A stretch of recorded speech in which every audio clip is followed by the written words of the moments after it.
If you like one-stroke technique or you would like to learn it, there is a Facebook group for you which is called One Stroke Beauty.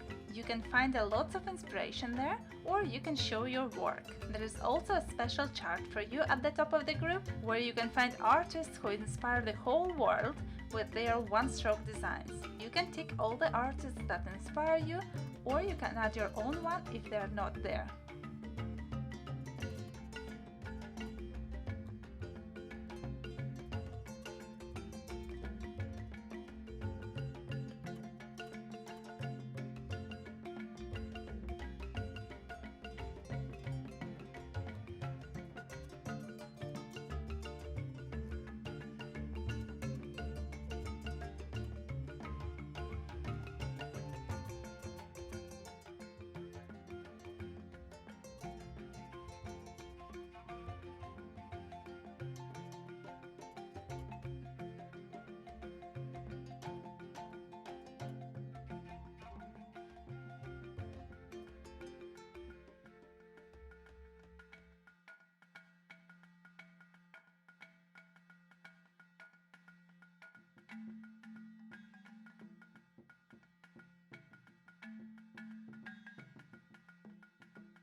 If you are on Instagram, pop into one of my accounts and say hello. I do arts and crafts, face painting, creative makeup, and healthy food and travel. I hope to see you there.